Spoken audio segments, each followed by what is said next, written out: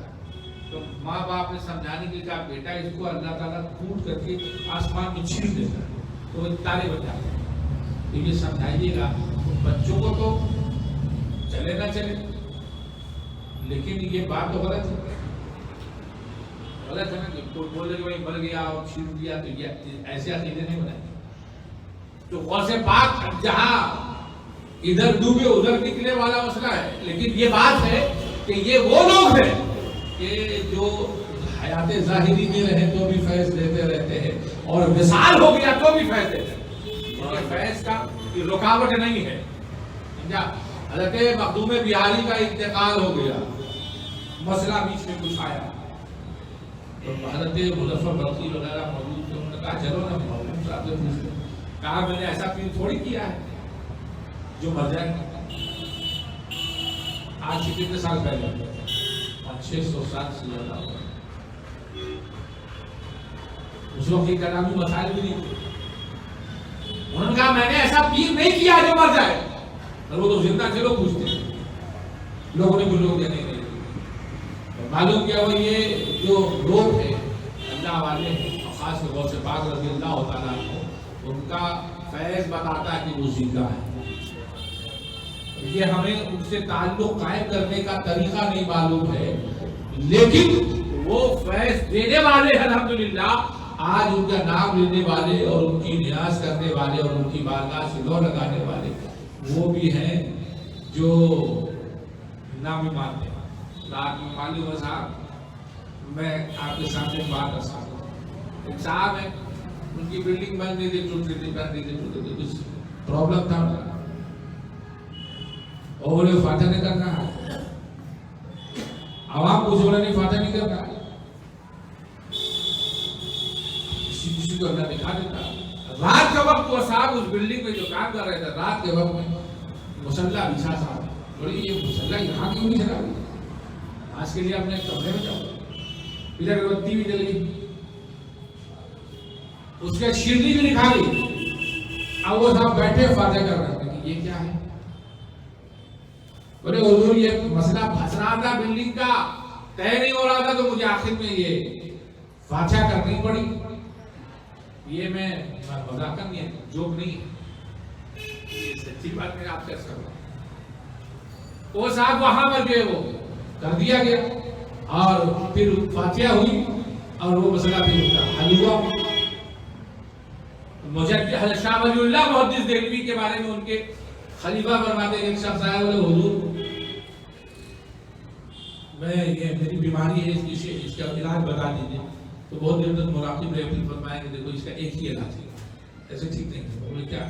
بولا یہ کھیر وغیرہ بناؤ، میٹھا بناؤ اور فلاں بزرگ کے نام سے باتیں کرو، کھا جاؤ، یہ تمہارا علاج ہے. شاہ ولی اللہ محدث دہلوی بلا تفریق مسلک و مذہب سب معافی ہیں ان کو، ان کی ذات ایسی ہے. تو میں یہ عرض کر رہا ہوں، یہ وہ دوسرے نہج کی بات ہے کہ بہرحال یہ عرض کر رہا ہوں کہ غوث پاک رضی اللہ تعالیٰ عنہ کی ذات وہ ہے کہ آج بھی فیض بخشی کر رہے ہیں الحمدللہ، اور کل بھی کر رہے تھے، آج بھی کر رہے ہیں اور کل بھی کرتے رہیں گے، کیونکہ وہ اللہ کی بارگاہ سے لگ ہیں. انہوں نے وعبد ربک کأنک تراہ، اپنے رب کی عبادت کرو جیسے گویا تم اسے دیکھ رہے ہو. اس منزل پہ فائز ہو گئے. جو اس منزل میں فائز ہوتا ہے وہ مرتا نہیں ہے. موت آتی ہے لیکن جو مرنے کا مسئلہ ہوتا ہے کہ بدن ختم ہو گیا اور جسم زندگی کے کوئی آثار نہیں اس کے. زندگی زندہ تو وہ ہے جو زندگی کا احساس دے رہا ہے. زندگی کا احساس دیکھنا ہے تو خواجہ کی شفاعتگاہ میں جاؤ.